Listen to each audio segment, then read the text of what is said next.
자, 페이지 186쪽을 볼게요. 여기 뭐가 나옵니까? 전자기파가 나와요. 전자기파 여기가 별 내용이 없거든요. 그래서 여기가 금방 끝나게 돼요. 자, 일단 전자기파가 뭔지를 설명해 드릴게요. 전자기파의 가장 기본적인 특징을 설명해 드릴게요. 1번 첫 번째, 전자기파는 빛이에요. 이 전자기파를 빛이라고 똑같은 말이야. 전자기파하고 똑같이 사용되는 말이 빛, 곧 전자기파, 전자파, 전파 다 똑같은 말이에요. 그런데 뉘앙스는 좀 다르죠. 전자기파 그냥 학문적 용어 같아. 전자파 뭔가 나쁜 느낌이야, 그치? 내가 너한테 전자파를 쏠 거야. 이거는 뭔가 위해를 가한다는 느낌이잖아. 내가 너한테 빛을 쏠 거야. 그럴 때 응 쏴 그러지. 특별히 얘가 나를 해코자 한다 이런 느낌은 없잖아. 그런데 전자파는 뭔가 몸에 안 좋은 거, 그치? 사기야. 모든 전자기파가 몸에 좋다 나쁘다 얘기하는 건 특정 파장은 전자기파 중에 일부는 몸에 안 좋을 수는 있어요. 그런데 모든 전자파가 다 눈에 나쁘다 안 좋다. 여러분 대표적인 게 블루라이트 눈에 안 좋다며, 그치? 블루라이트가 뭐예요? 파란색 빛 새끼야. 영어를 몰라? 맨날 나오잖아. 블루라이트 차단 뭐 어쩌고 저쩌고 맨날 찾아봐. 많이 나와. 그런데 여러분들 기다려. 뭐? 핸드폰에 블루라이트. 핸드폰에 파란빛 안 나와야지 당연히. 여러분 핸드폰에 나오는 블루라이트를 차단하잖아요. 색깔이 쓰레기가 돼요. 더 심한 거 보여줄게요. 파란 하늘. 어떻게 봐. 블루라이트인데 죄다. 와 하늘 좋다. 날씨 너무 좋다. 은혜 나빠. 말도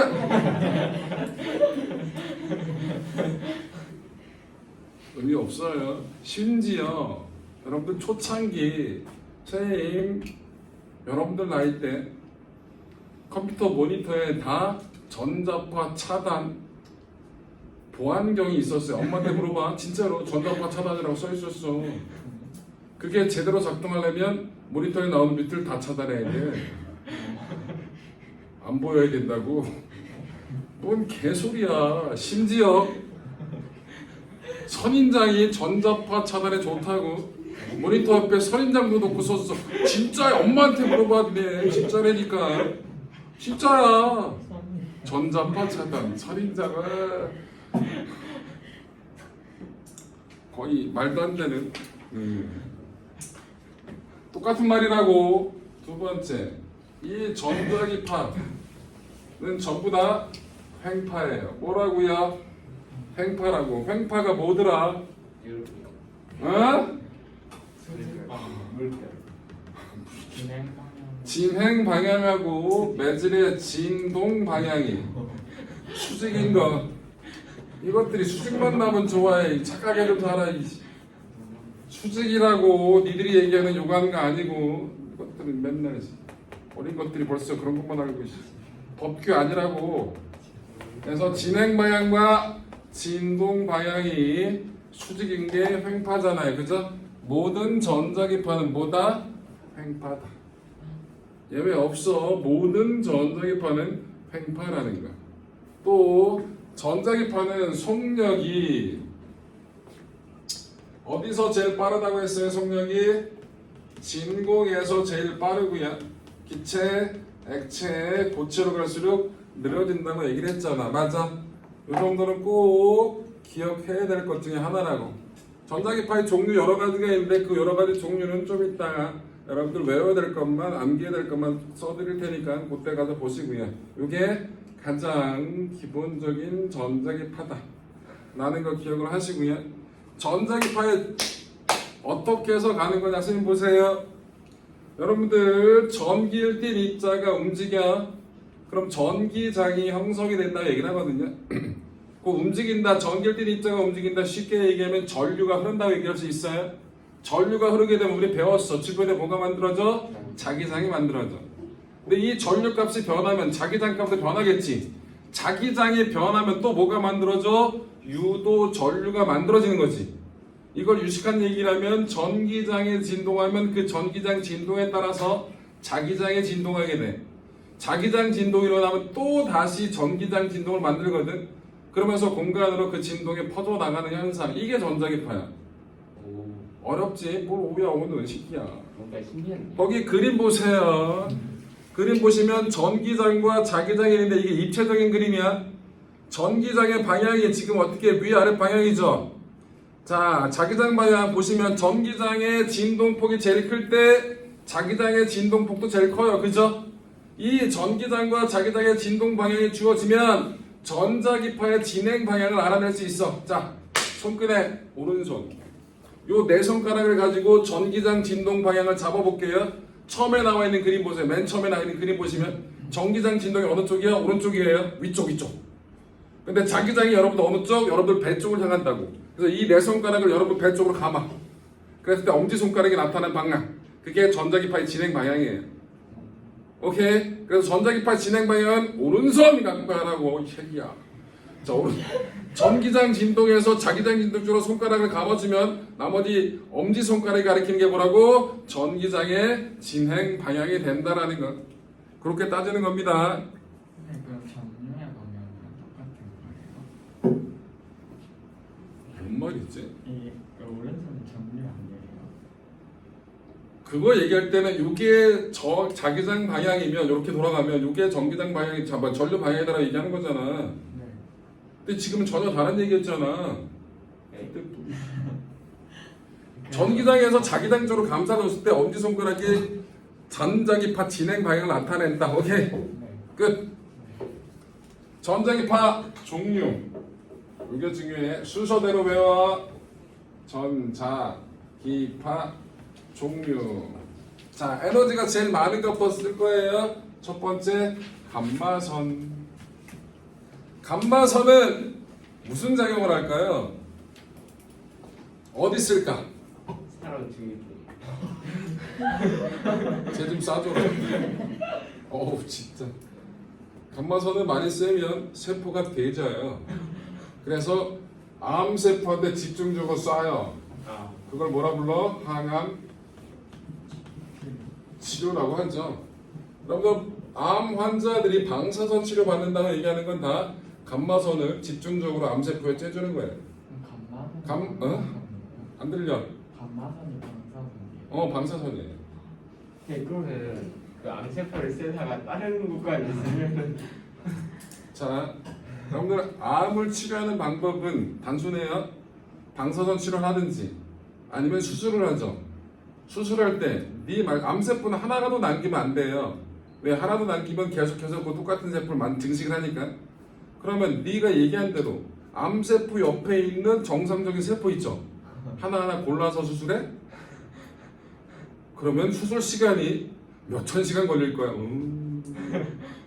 그래서 암세포가 있으면 덩어리를 띄는 거예요. 하나도 안 남게. 거기에서 나머지 자른 정상적인 세포도 떨어지는 거죠. 수술을 그렇게 하는 거예요. 방사선 치료도 똑같아요. 옆에 놈 뒤지는 건 어쩔 수 없지. 수술해서 잘라내는 건 괜찮고, 간만에 옆에 세포 뒤지는데 어떻게 해요? 항암 치료. 그 다음에 얘는 투과력이 제일 좋아요. 뭐가 좋다? 투과력이 제일 좋아요. X점도 더 좋아요. 그래서 비파괴 검사라는 거에 사용돼요. 내부를 뜯어보지도 않고도 감마선을 이용해서 내부가 잘 붙었는지 아니면 두께가 일정한지 그런 거 활용하는 게 비파괴 검사. 자격증도 있어요. 비파괴 검사 자격증. 엑스레이도 자격증이 있는 거잖아요. 방사선 자격증이 있는 거잖아요. 그것도 마찬가지. 감마선은 조금 더 고급진 자격증이에요. 자, 그 다음이 X선. X선도 투과력이 꽤 좋잖아요. 그래서 뭐에 사용돼? 뼈 찍잖아. 뼈 사진 찍을 때. 엑스레이. 또 공항에서 수화물,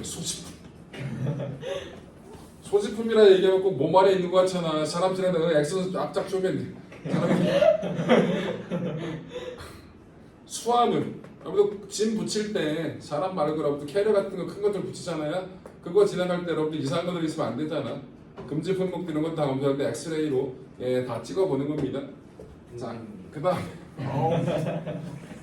그 왜? 이렇게 문 같은 거 공항에서 지나가는 삐삐삐거리는 이상한 바가 그건 금속 탐지기. 네가 지나가는데 거기 엑스레이 듬뿍 주면 어떡하냐 이씨. 나 임산부인데 엑스레이 듬뿍 맞으면 이씨. 금속 탐지기야. 그건 엑스레이 아니야. 그리고 너는 수화물이 아니잖아. 수화물이라고 화물. 너 물건이야? 너 짐짝이야? 너 공항에 짐 붙일 때 너 붙여도 되냐? 얘 짐이에요. 싸게 갈 수 있겠다. 야. 자, 자외선. 자외선이 영어로 뭐죠? 진짜 싸게 될수 울트라고. UV. 울트라바이올렛. UV가 자외선 살균. 소독. 예, 자외선은 적당량을 쬐주면 세균들이 배져요. 그래서 여러분들 자외선 살균에 쓰는 게 가장 대표적인 게 여러분들 식당에 있는 컵 소독기, 수저 휴게소 같은 수저도 그걸로 소독해요.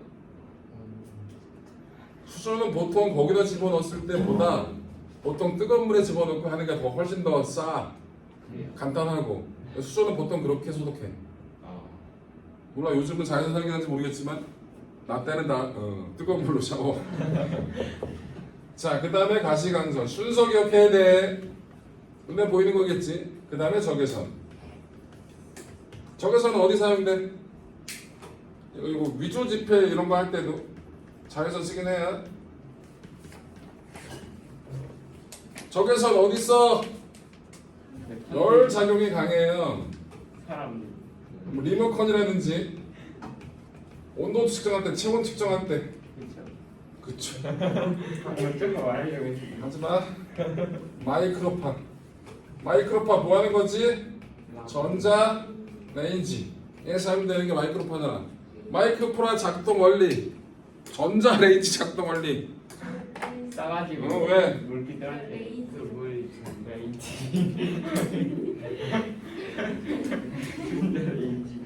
전자 레인지. 렌지라고 쓸까 렌지. 여러분들 전자 레인지 작동 원리 뭐예요? 싸가지고 물을 쏴. 전자기파를 싸서. 마이크로파 쏴서. 열을 진동시켜 그러니까 왜 열이 나오냐고. 왜 뜨거워지냐고. 물을 여러분들 마이크로파의 진동수가 물의 공명 진동수하고 거의 비슷해요. 그래서 마이크로파가 주변에 있으면 물 분자가 그 마이크로파를 계단 흡수해요. 그 미친 듯이 흔들려요. 흔들린다는 얘기는 온도가 높아진다는 얘기다. 입자동이 활발했으니까. 그래서 물이 온도가 높아지는 거예요. 물이 없는 바짝 마른 놈을 집어넣고 돌려 아무런 효과 없어요. 빵 같은 거는 빵에 물이 없냐 새끼야? 아니, 바게트 같은 거. 바게트 빵도 안에는 촉촉하지. 아, 물기가 있단 얘기야. 바게트 빵을 통째로 안에도 밖에도 다 바짝 말려봐. 그게 빵이냐 임마? 이빨 부러져 이 새끼야. 어우. 야 집에서 누른 밥을 열심히 바짝 말리면 누룽지 있잖아 딱딱해진 거. 그거 넣고 전자레인지 돌려봐. 거의 뜨거워지지 않아요. 거의. 근데 밥 안에 일부 물기를 담고 있기 때문에 아예 겉에까지 다 바짝 마르진 않아. 속까지. 그래서 온도가 올라가긴 하지만 아예 바짝 마른 거 대표적인 게 뭐냐? 오징어. 마른 오징어. 집어넣고 돌려봐. 안 올라가. 그거는 뭘로 되고요? 마른 오징어는 보통 내가 별 얘기를 다 해야겠지. 불에다 직접 굽잖아요. 그런데 전자레인지를 통해서 얘를 굽고 싶다. 그러면 물을 살짝 적셔줘요. 물을 살짝 적신 다음에 전자레인지 돌리면 우리가 원하는 만큼 오징어가 비틀어지긴 해요. 뜨거워지면서 우리 약간 촉촉해져요. 그래서 일부러 그렇게 하시는 분도 있어요. 전자레인지 내부의 냄새가 꾸리꾸리해지죠. 여러분들 그거 뭐냐? 여러분들이 꾸리꾸리하는 냄새 나는 거 있잖아. 뜯어먹는 거, 오다리 그런 것들 있잖아. 그런 거 놓고 렌즈에 한번 돌려봐. 엄마가 좋아해. 자, 여기서 중요한 거. 이렇게 갈수록 에너지가 많은 거예요. 중요해. 여러분 위식 우리 배웠잖아. E는 HF 배웠잖아. 에너지가 많다는 얘기 뭐? 진동수가 크다. 크다는 얘기예요. 진동수가 크다는 얘기는 뭐 파장이 짧다라는 겁니다. 기억해야 돼.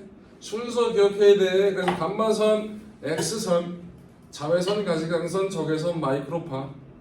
요 순서 기억하시고요. 라디오 X선부터 진동수가 에너지가 제일 많은 거 감마선이 에너지가 많고 진동수가 크고 파장이 짧다라는 거고요.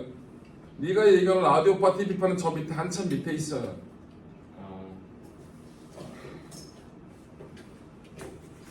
주새끼는 물리 공부라는 게 아니야. 자, 설명 다 했습니다. 숙제 195쪽 풀으시고요. 몇 쪽으로 간다? 198쪽으로 갑니다. 뭐가 나와요? 파동의 간섭이 나옵니다. 뭐가 나온다? 간섭. 여기도 수식이 들어가면 어려워요. 근데 물리완에서는 수식적인 거 다 빼요. 하나도 안 해요. 물리완에서는. 그냥 현상적인 것만 하기 때문에 별로 어렵지 않게 설명할 수가 있어요. 자, 일단 파동의 중첩을 설명을 해볼게요. 파동의 중첩. 중첩이란 말은 뭘까요? 합쳐진다, 겹쳐진다 그런 뜻이잖아요. 자, 뭔 소리냐면 여기 이렇게 줄을 흔들었어요. 그럼 이렇게 생긴 진동을 긴 줄넘기줄 같은 걸 반대쪽 헐차, 반대쪽도 헐차 해가지고 서로 이렇게 가요. 그럼 좀 있으면 어떻게 될까요? 만나겠죠. 만나면 어떤 일이 벌어질까요? 요 Y1이라고 할게요. 요거는 사이즈가 Y2라고 얘기할게요. 만나면 어떻게 됩니까? 커지겠죠. 사이즈가 Y1 플러스 Y2만큼 커져요. 더 놀라운 건 그 다음에 이렇게 지나가는데 얘가 Y2고요. 얘가 Y1이에요. 이게 뭘 뜻하죠? 서로 중첩이 됐어. 그지? 그런데 중첩되기 전하고 중첩이 된 나중 후하고 변화가 있다 없다? 없다. 이건 파동만이 가지고 있는 성질이에요. 입자는 저런 성질을 가질 수가 없어요. 두 개의 공이 와서 부딪혔어. 그 다음에 아무 일도 없었던 것처럼 가던 길을 가. 말이 돼? 안 돼? 안 돼. 파동만이 가지고 있는 파동의 고유한 성질보다 간섭이다. 그래서 중첩을 옛날에는 간섭하고 딸리 썼는데 용어를 지금은 중첩이나 간섭이나 똑같이 쓰는 거예요. 그럼 간섭은 뭐다? 두 개의 파동이 겹쳐지는 거다. 자, 간섭은 두 종류가 있어요. 같은 모양으로 합쳐지는 경우가 있고요. 반대 모양으로 합쳐지는 경우가 있어요. 그래서 두 가지 뭐가 있다? 보강 간섭이라는 게 있고요. 상쇄 간섭이라는 게 있어요. 보강이 됐다, 상쇄가 됐다. 보강은 뭔가 커진 거죠. 상쇄가 됐다는 얘기는 뭔가 없어진 거죠. 여러분, 보강은 뭐가 커진 걸까요? 진폭이 커진 거예요. 여러분, 간섭을 일으킬 때는 바뀌는 거 딱 하나뿐이 없어요. 뭐만 바뀐다? 간섭은 뭐만 바뀐다? 진폭만 변화해요. 뭐만 바뀐다고? 진폭만 변하고 나머지 파동을 구성하는 나머지 요소들, 속도라든지 파장이라든지 주기라든지 진동수라 이런 것들은 바뀐다 안 바뀐다? 안 바뀐다. 뭐만? 진폭만. 그러면 보강 간섭은 진폭이 어떻게 된 거예요? 커진 거예요. 상쇄 간섭은 진폭이 커졌다 작아졌다? 작아진 거야. 똑같은 진폭을 가진 놈이 상쇄 간섭을 일으키면 진폭이 0이 되는 겁니다. 오케이. 그러면 보강 간섭은 어떻게 만나야 돼? 동일 위상으로 만나야 돼. 요 말이 어렵죠. 상쇄 간섭이라는 뭐라고? 반대 위상으로 만나야 돼요. 동일 위상이 뭐냐, 반대 위상이냐 뭐냐를 지금부터 설명을 해드릴게요. 위상이란 말이 좀 어려워요. 이 위상에 대해서 자세하게 배우는 건 어디서 배우냐면 삼각 함수에서 배워요. 삼각함수 배우신 분?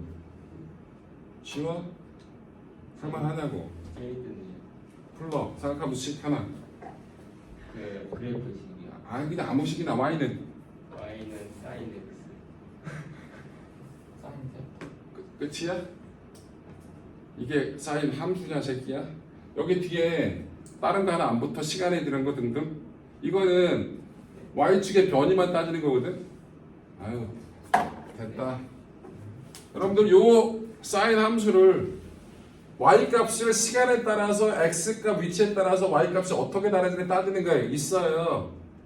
그럴 때 위상이라는 개념이 나. 그걸 나중에 네가 얘기하는 이런 간단한 식 말고 그런 걸 따지게 돼요. 위상이 같냐, 위상이 반대냐, 위상이 얼마만큼 차이가 나냐, 뭐 이런 것들 나오거든요. 자, 그거를 매우 단순하게 수학적으로 말고 간단하게 이해를 시켜드릴게요. 자, 일단 위상이 같다라는 말은 위상이 같다라는 말이 뭔지를 알아야 돼. 동일한 시간에 동일한 위치에서 동일한 운동 상태를 가질 때 위상이 같다라고 얘기합니다. 뭐라고? 동일 시간에 동일 위치에서 동일한 운동 상태를 가질 때 위상이 같다라고 얘기해요. 자, 우리 보통 화동을 표시할 때 이렇게 그리잖아요. 꿀렁. 자, 여기 A점, 여기 B점, 여기 C점, D, E, F, G, H, I 여기까지만 그리자. 여기 보세요. A점과 동일 위상인 점을 보여줄 거예요. A하고 위상이 같은 점. 그러면 동일 시간에 동일 위치에서 동일한 운동들을 가자. 그럼 동일 위치는 이 라인에 있어야 돼. 그치? 그러면 C, E, G, I가 위치는 다 똑같아요. 그런데 얘가 만약에 오른쪽으로 진행한다 치면 이 A점은 올라가야 내려가요? 살짝 옆으로 이동시켜서 그리라고 아까 얘기했잖아. 내려간다. 그런데 C는 살짝 옆으로 이동시키면 올라가죠. 그럼 운동 상태가 달라요. 그래서 A하고 C는 동일 이상이 아니에요. 그런데 E는 내려가죠. 그러니까 어디? E. 또 어디? I. 얘가 위상이 같은 점이에요. 그러면 A점하고 E점은 몇 파장 떨어져 있어요?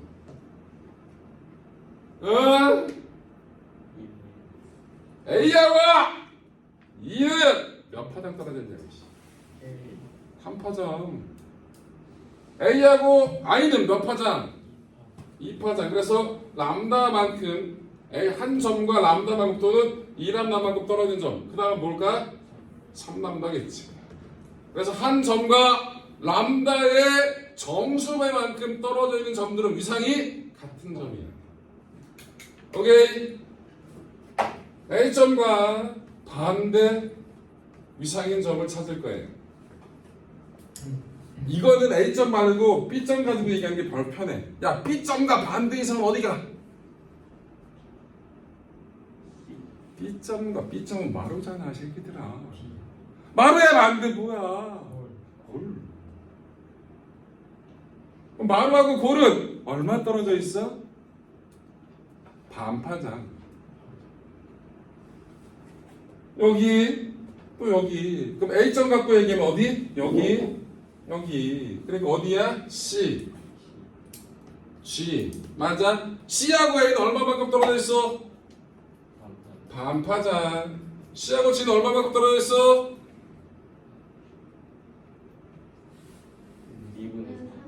2분의 3파장. 그 다음은 뭐야? 2분의 5파장. 이거를 일반화시키자. 이건 파장의 정수배, 이거는 반파장의 홀수배. 그럼 얘를 2분의 2, 2분의 4, 2분의 6이라고 얘기하지. 그럼 반파장의 짝수배만큼 떨어지면 위상이 같은 거고 반파장의 홀수배만큼 떨어진 점은 위상의 반대라고. 이해돼? 이 위상이 반대인지 위상이 같은 건지 이걸 찾아내야 돼. 그래야 간섭에서 제일 중요한 경로차라는 걸 알아낼 수 있다고. 우리 이해됐어? 그래서 위상이 같은 점하고 위상이 반대인 점 찾을 수 있겠지? 자, 그래서 동일한 위상으로 만나면 도관 간섭이고 반대 위상으로 만나면 뭐 된다? 상쇄 간섭이 된다라는 거야. 이해됐죠? 자, 거기 나와 있는 사진을 한번 봅시다. 몇 쪽? 199쪽에 있는 거. 그 10% 등등한 사진이 뭐예요? 뭐라고 써 있어? 물결파의 간섭으로 써 있죠? 이거는 거기 S1, S2인 지점에서 막 점 가지고 공 같은 거 가지고 막 공 같은 걸 가지고 얘를 당당당당 같은 지로 찍어주는 거예요. 이렇게. 그러면 물결파가 그걸 위에서 본 거야. 빛을 비춰주고. 여기서 꿀렁꿀렁꿀렁 퍼져나가겠지. 그러면 마루하고 마루가 만난 점이 있을 거야. 마루하고 마루가 만나면 되게 높이 솟아 오르겠지. 그럼 어떻게 보일까? 높이 솟아 올랐어. 그럼 높이 솟아 오른 부분이 볼록 렌즈 역할에 빛을 모아. 그래서 밝게 보여. 골고루 만나는 점도 있을 거 아니야. 골고루 만나면 어떻게 밑으로 쑥 들어가 있겠지. 그럼 얘는 무슨 역할을 해? 오목 렌즈 역할을 해. 그래서 빛을 퍼뜨려. 어떻게 보여? 시커멓게 보인다고. 그래서 되게 밝게 보이는 점 있죠? 그게 보강 간섭이라는 점이야.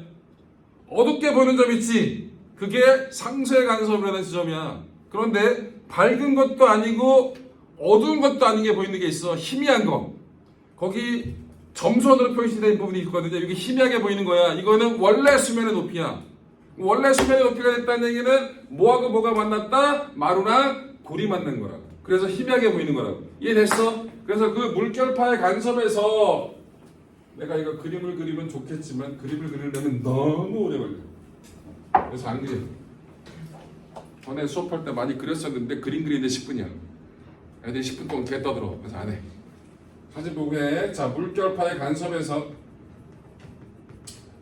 여러분들 밝은 점은 밝은 곳은 뭐라고? 뭐하고 뭐가 만났다고? 마루하고 마루가 만난 거야. 어두운 점은 어두운 점은 마루하고 고라고 고라고 만난 거야. 여러분들 마루랑 만나면 보강이야 상쇄야? 독이나 위상으로 만든 거니까 보강 간섭이죠. 고라고 만난 거는 같은 위상으로 만든 거야. 이것도 보강 간섭이에요. 여러분들 희미한 점은 진폭이 얼마나 된 거야? 0이 된 거야. 그러니까 뭐가 된 거야? 이건 상쇄 간섭이 일어난 거지. 반대 위상으로 만나서. 저게 마루골이 만나도 되고 진폭이 아예 없는 부분이 새끼리 만나도 되고 상관없으니까. 오늘 이해돼요? 자, 중요한 건 그 사진에서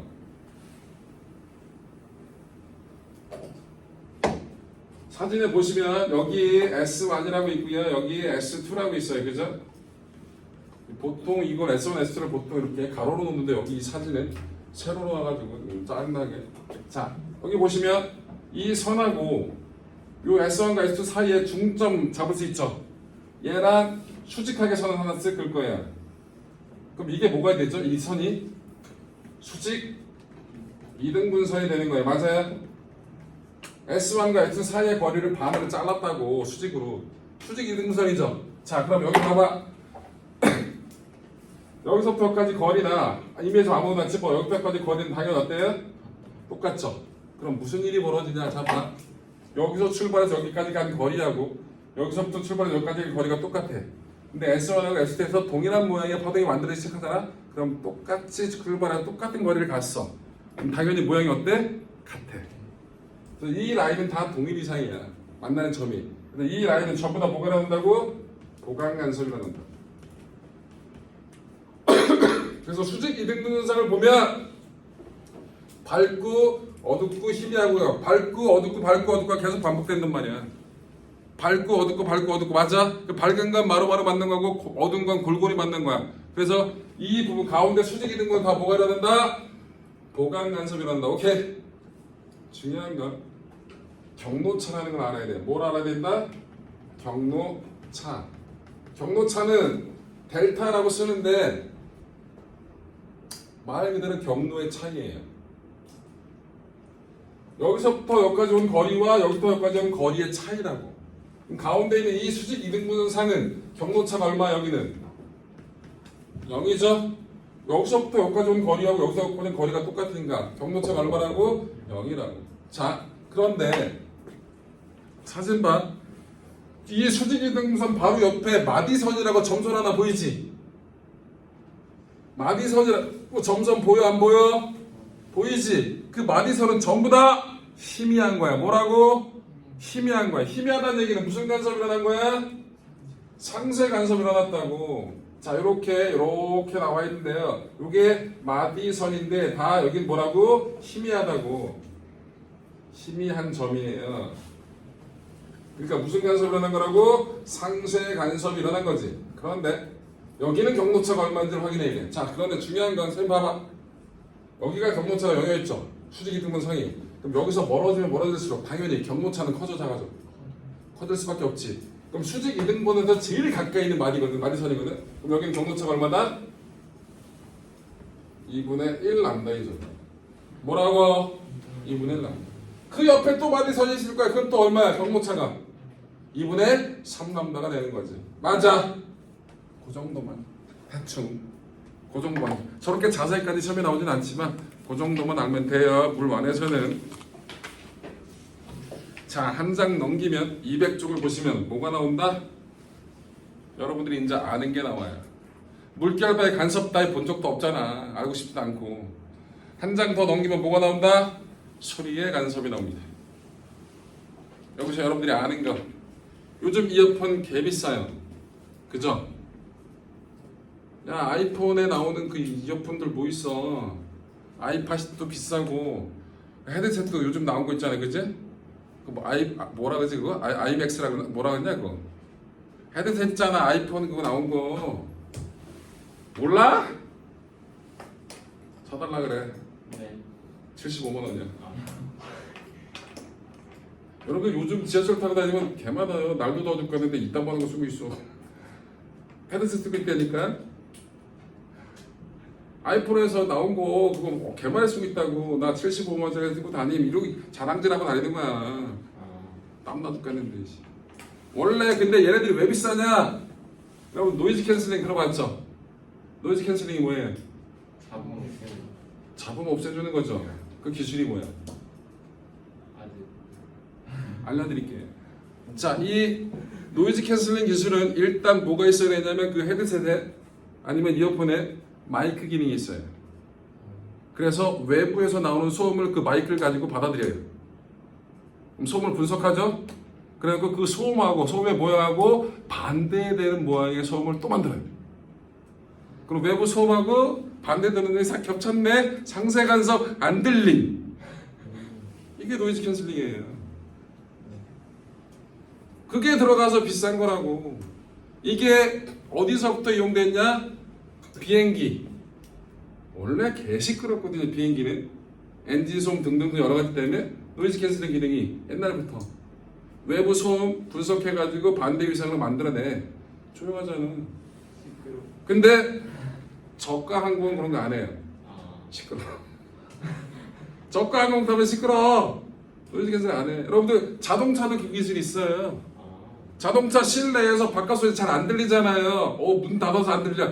개소리. 문 닫아도 들려. 그런데 노이즈 캔슬링 기술이 있어서 외부 소음하고 상쇄시키는 거라. 여러분 자동차 경주용 자동차 시합하는데 뭐 F1 뭐 그랑프리 이런 거 시합하는 경기장 개 시끄러워요. 자동차 굉음 장난 아니야. 거기서 깃발 흔든 사람 있죠. 꼭 헤드셋 쓰고 있어요. 이게 노이즈 캔슬링이 되는 거예요. 이거 안 하면 귀 멀어요. 저 5년 동안 이 짓 했어요. 안 들려요. 진짜로. 그래서 이 헤드셋이 다 뭐라고? 기본적으로 노이즈 캔슬링. 무슨 간섭? 상쇄 간섭을 이용한다라는 거. 오케이, 이해됐어? 또 여러분 자동차 배기가스가 빠져나가는 구멍이 있어요. 연기 나오는 구멍 있잖아. 자동차 뒤에. 그 연기 나오는 구멍을 뭐라 불러요? 그 연기가 나오는데 그 안에 중간에 소음을 막 줄여주는 장치가 있어요. 그 소음을 줄여주는 장치가 떨어지거나 깨지잖아. 개 시끄러워. 자동차 엔진 개 시끄러워요. 거기 탱크 지나가는 소리가 장난 아니라고. 요걸 머플러라 불러요. 그 소음을 줄여주는 장치를 뭐라 부른다? 머플러. 머플러에서 그 기체가 연료가 아니지. 그 가스가 빠져나가는 길이 요 길이 있고 조금 돌아가는 길이 있게 만들어요. 그럼 요 길하고 요 돌아가는 길이 딱 반파장애 정도 차이를 나게 만들거든요. 상쇄 간섭. 그런 것도 이용한다고. 경주용 자동차는 소리가 중요하지 않아. 빨리 가야 돼. 근데 머플러가 있으면 그만큼 배기가스가 빠져나가는데 비효율적이야. 그럼 엔진 출력이 떨어져. 쭉쭉 잘 뿜어내야 되거든. 그래서 아예 통으로 만들어 한 방에 쫙쫙 뿜어. 그러니까 부앙! 그 소리가 그거야. 한 방에 확확 밀어내는 거라고. 통으로 만들어가지고 그냥 쭉쭉 뿜어내는 거야. 엔진 출력을 높이려고. 여러분들 고속도로에서 가끔 왕왕대면서 이러고 다니는 차들 있잖아요. 그런 것들이 다 배기 머플러를 다 떼어버린 거예요. 집에 아빠 차에 있는 머플러 바닥에서 보면 보이거든요. 힘껏 걷어차. 그러면 이게 어긋나. 그래놓고 차 보면 차가 거의 경중 자동차 저리 가라 정도로 와 부다다다다. 주변에서 다 쳐다봐요. 머플러 나갔구나. 일부러 오토바이 같은 경우는 일부러 머플러를 크게 소음을 더 크게 만드는 것들이 있어요. 출력 높이려고. 그리고 그게 간진 줄 알고. 오토바이 중에서 그게 그거예요. 그 용도예요. 일부러 너무 크게 만들면 법에 걸려요. 진짜 걸려요. 그 경주용 자동차 그 큰 소리 나는 거 도로에서 아파트가에서 그거 그러고 다녀봐. 한밤중에 사람들 다 깨요. 그래서 원래 규제가 되는데 규제 안 걸리고 등등등 이렇게 다 개조하는 거예요. 자, 그래서 그런 것들이 다 몰려간 거다. 노이즈 캔슬링이 상세 간섭을 이용한 거라는 거 이해됐죠? 자, 그 다음에 뭐 할 거냐면 페이지 몇 쪽에 있는 201쪽에 있는 빛의 간섭을 할 겁니다. 뭐 할 거라고? 빛의 간섭. 요거는 원래 물안에서 잘 안 나오는데요. 워낙 중요한 실험이니까 잠깐 하고 갈게요. 여기 보자. 영의 이중 실립 실험이에요. 자, 보세요. 여기 구멍이 하나 있어요. 조그만 구멍에 매우 작아요. 저 구멍은 바늘로 찔렀다고 생각하시면 돼요. 개작아요. 요 뒤에 얘랑 일직선상의 라인에서 조금 벗어나게 똑같은 거리에 또 구멍을 뚫어요. 이것도 매우 작습니다. 그래 놓고 이게 일직선인 거 보여준 거예요. 여기다 스크린을 걸고요. 여기다 빨간색 빛을 비칠 거예요. 광원이에요. 붉은색 광원. 자, 빛은 기본적으로 뭐예요? 직진. 그럼 이 빨간색 빛이 이렇게 조그만 거 통과해서 여기만 도착할 것 같잖아. 그런데 여기에 이렇게 걸어놓고 이 스크린에 어떤 무늬가 생기냐. 가운데 빨간색 빛이 이렇게 보이고요. 어둡고요. 다시 또 빨간색 빛이 보여요. 다시 또 빨간색 빛이 보이고 다시 또 이렇게 좌우 대칭으로 이렇게 보여요. 빨갛고 까맣고 빨갛고 까맣고 반복적으로 나온다고. 자, 이게 어떻게 해서 이루어진 거냐. 봐. 빛이 직진만 하면 여기 도달할 수가 없잖아요. 그죠? 그런데 여러분들 빛은 파동은 장애물 뒤에도 전달이 돼요. 파동의 장애물 뒤까지 전달되는 현상 두 글자 뭐라 부른다? 회절. 뭐라 부른다? 회절. 파동이 장애물 뒤쪽까지 전달되는 현상 뭐라 부른다? 회절. 회절은 와이파이 그림 생각하시면 딱 편해요. 점에서 이렇게 쫙쫙 퍼져나간다고. 여기서 뭐가 일어난다고? 회절이 일어난 거야. 여기 그럼 여기에 도착한 빛이 있고 여기 도착한 빛이 있겠죠? 이 빛이 다시 또 회절. 회절해. 이것도 다시 또 회절. 이 들어온 빛이 여기서 뭘 일으키는 거야? 간섭을 일으키는 거야. 그래서 빛의 회절도 하고 빛이 간섭당한다는 걸 실험적으로 끝낸 거예요. 그 전까지 빛이 파동이냐 입자냐 되게 사람들이 궁금해하고 막 우겼어. 빛은 입자야, 빛은 파동이야. 빛이 입자라고 우긴 대표적인 사람이 뉴턴이었어요. 그 뉴턴이 한 말을 이분이 깼죠. 파동이야. 빛이 회절도 하고 빛이 간섭도 했지? 빛 파동이야. 뉴턴 바보. 결론 끝낸 거야. 근데 다음 시간에 빛이 입자성 가지고 뭔가를 얘기를 해야 되거든. 그래서 이상한 일이 벌어지는데 그 얘기를 할 건데 어쨌든 되게 유명한 실험이라서 되게 잘 나요 앞으로. 그래서 빛이 파동이라는 걸 결정지은 실험이라고. 그래서 물리학적으로 되게 의미가 있어. 그래서 뭐 한다? 회전하고 간섭. 자, 그럼 여기 보자. 여기 빨갛게 보이는 점 뭐가 일어난 거야? 무슨 간섭? 보강. 이렇게 까맣게 보이는 점, 안 보이는 점은 상쇄 간섭이 일어나서 안 보이는 거야. 그럼 이 가운데 부분은 경로차가 얼마예요? 0이죠. 첫 번째 상쇄 간섭이 일어나는 점은 경로차가 2분의 1 파장일 거고요. 여기는 경로차가 얼마예요? 람다가 되겠죠? 반파장의 짝수배니까 여기는 2분의 3, 여기는 2분의 4 그렇게 나갈 거야. 맞아. 그래서 빛의 파동이라는 회절과 간섭을 했다라는 그래서 빛은 파동이라는 결론을 낸 실험이라고. 대표적인 뭐라고? 간섭 실험 중에 하나란 말이야. 자, 그래서 설명을 해드렸고요. 자, 넘길게요. 페이지 202쪽. 간섭의 활용. 소리 간섭 활용 대표적으로 나왔죠. 뭐라고? 소음 제거 헤드폰. 뭐라고? 노이즈 캔슬링. 상세 간섭을 이용한 거다. 그 다음에 자, 아까 얘기했잖아. 자동차 배기음 제거하는 거. 요것도 상세 간섭을 이용하는 거고요. 그 다음에 203쪽에 보시면 악기 조율하는 게 있어요. 선생님 보자. 여러분들 조율 어떻게 해요? 악기 조율. 아니, 그 음이 맞는지 틀린지 네가 어떻게 하냐고. 이걸 조정했어 네가. 그리고 튕겼어. 근데 그게 음이 맞는지 아닌지 너 알아? 컴퓨터로. 그 기계 같은 거. 그래, 기계 같은 거 돼야 되지. 옛날에 기계 같은 거 없을 때 어떻게 했어? 사람 기계. 어? 절대음감. 이 사람이 소리면 소리야. 아 진짜로. 이거는 검증을 거쳐도 쏘는 소리야. 이 사람 입장에서는. 기본적으로 절대음감 있어요. 절대음감이 생각보다 적지는 않아요. 꽤 많아. 여러분들 IQ가 150이 넘는 사람보다 절대음감이 더 많을걸? 그 정도로 드물지는 않아. 어느 순간에 여러분들 어떤 처음 듣는 음악인데 개 이름 딴 애들 있어요. 음이름 딴 애들 있잖아요. 이런 애들은 절대음감이야. 다 들리는 거야 그게. 그게 왜 소리야? 소리니까. 본인은 들으면 알아. 여러 개가 다 섞여서 다. 그런 애들은 절대음감이야. 그런 애들은 자기 귀로 맞추면 돼요. 맞았네 틀렸네. 근데 일반인들은 그거 못하잖아. 맨날 절대음감 일로 와 이거 맞춰. 옛날에 그렇게 했어요. 그래서 조율하러 다니는 사람들이 직업이 있었어. 바이올린 조율하러 다니는 사람이면 필요하시면 불러 가서 조율 돈 얼마 갖고 가는 거야. 근데 요즘 다 뭐 갖고 해? 기계 갖고 하잖아요. 요즘 앱도 있잖아요, 그죠? 그리고 띵 했어, 음이 맞아. 그럼 파란, 초록색.